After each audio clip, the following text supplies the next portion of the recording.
तर नमस्कार मित्रांनो, पुन्हा एकदा आपल्या नवीन व्हिडिओ तुमचं खूप स्वागत आहे मित्रांनो. तुम्ही पाहू शकता मित्रांनो, आज आपल्या साईडवरती जो सगळ्यात मेन आपल्याला जो बंगल्याचा आणि घराचा जो सगळ्यात मेन जे नाक असतं, ज्याला आपण सगळ्यात जास्त महत्व देतो आणि वापर बी त्याचाच आपण सगळ्यात जास्त करीत राहतो, तर त्या स्थितीवर सुद्धा आपलं काम आलं होतं. तर मित्रांनो, तुम्ही पाहू शकता आपल्या साईडवरती आज आपण ही चौकट बसवली होती, जिला आपण चौकट बी म्हणतो. आणि सगळ्यात महत्वाचं म्हणजे ज्यावेळेस आपण चौकट बसवतो आणि चौकट बसवच्या टायमाला आपण कशा प्रकारे त्याची काळजी घेतली पाहिजे, जेणेकरून भविष्यामध्ये आपल्याला कुठलीच अडचण नाही आली पाहिजे. कारण की मी बऱ्याचशा घरावर म्हणजे ज्यावेळेस बाहेर गावाला कुठे जातो तर बऱ्याचशा घरात मी असं बघितलेलं आहे का, ही जी चौकट असते ना तडे मारलेला असतात, मागं पुढे व्हायला असते.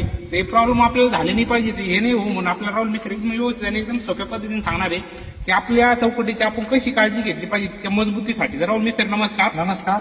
तर राहुल मिस्त्री, आपले जेवढे मित्र असतात त्यांना एकदम व्यवस्थित सांगा की चौकट बसवताना कोणती काळजी घेतली पाहिजे. सर्वात प्रथम ज्यावेळेस आपण चौकट बसवणार आहे त्यावेळेस मिस्त्री त्याच्या हिशोबाने चांगली क्लिअर आणि योग्य पद्धतीने वळंबा टुकलेले सर्व करतो. बरोबर. पण त्याचबरोबर सर्वात महत्वाचे असेल भविष्यात आपल्या ज्या अडचणी येत आहे तर मी त्या नाही होऊ म्हणून त्या पद्धतीने तुम्हाला नियोजन सांगणार आहे. आपण चौकटीचं नियोजन कोणत्या पद्धतीने आणि कसं केलं पाहिजे.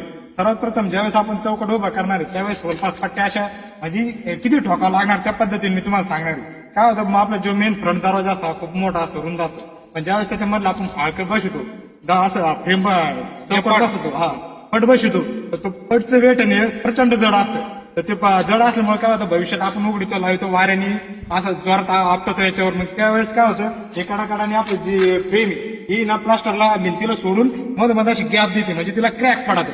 क्रॅक पडू नये म्हणून त्यासाठी भविष्यात काय करणं आहे आपल्याला, अशा पद्धतीने होलपास पट्ट्या ह्या जास्त पद्धतीने मारणं आहे. तर आपली चौकट अशी मोठी जर असेल तिला 3 ते 4 अशा पट्ट्या मारणं खूप गरजेचं आहे. आणि त्याला आहे ना 2-2.5 इंच अशी खिळे येणं मारणं गरजेचं आहे, 3-3. म्हणजे भविष्यात ज्यावेळेस तुमचा पटचा लोड जर त्याच्यावर पडला तर मध्ये ना लाकडावर ताण येणार आहे. हा लाकूड आहे ना असं भिंतीला सोडून पटाच्या दिशेने असं हे होणार आहे. ज्यावेळेस तुमचं वारा वावणं काय येणार आहे तर तो पट असा जोरात या फिल्मला आदळणार आहे. त्यावेळेस त्याच्या दोन्हीच्या मध्ये असा गॅप पडतो. तो गॅप पडू नये म्हणून किंवा ती भिंतीला ते फ्रेम सोडू नये म्हणून ह्या पद्धतीने तुम्ही तुमच्यावाले अशा पद्धतीने होलपास ठोकून पक्के होलपास ठोकून आणि ते ना 100% कॉन्क्रीट मध्ये भरणं खूप गरजेचं राहतं. मग कॉन्क्रीट आहे ना 100% ना पकड जास्त मजबूत बनवतं.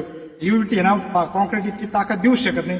त्यामुळे जिथं होलपास असेल तिथं तुम्ही अशा पद्धतीनं कॉन्क्रीट भरू शकता आणि आपल्या चौकटीची लाईफ वाढू शकता. भविष्यात तुम्हाला अशा पद्धतीची काही अडचण येणार नाही, मजबूत राहणार आहे आणि टिकाऊ राहणार आहे. तर ठीक आहे मित्र, राहुल मिस्त्री एकदम सोप्या भाषेत आपल्याला सांगितलं की आपण ज्यावेळेस आपल्या घराला जी चौकट आहे चौकट फिट करताना अशा प्रकारे आपण जर काळजी घेतली तर भविष्यामध्ये येणारे जे प्रॉब्लेम असतील त्यांनी सांगितलं, जे वार जर आपल्या घरामध्ये आलं तर जोरात आपली चौकट मागं लागत असते किंवा दरवाजा एकदम जोरानं लागत असतो चौकटीला, तर हे लागल्यानंतर ज्यावेळेस की आपल्याला जिथं स्क्रॅच जात काही वेळेस हा जो पट दिसतो हा आपला चौकट पूर्ण ही माग पुढे गेलेली दिसते. ते असे प्रकार होऊ नये म्हणून तुम्हाला एक आवर्जून ह्या गोष्टी लक्षात ठेवल्या पाहिजे. तुम्ही म्हणजे ही किरकोळ गोष्ट आहे, पण ही किरकोळ गोष्ट ही तुमच्या चौकटीचा नाश करण्यासाठी कारणीभूत करू शकते. त्याच्यामुळे अशा पद्धतीने तुम्ही काम करत चाला मित्रांनो. आणि नवीन जे आपले घर बांधणार आहे त्यांच्यापर्यंत आपला व्हिडिओ शेअर करायला विसरू नका. आणि सगळ्यात महत्त्वाचं मित्रांनो, आपल्याला फॉलो करत चाला मित्रांनो. धन्यवाद.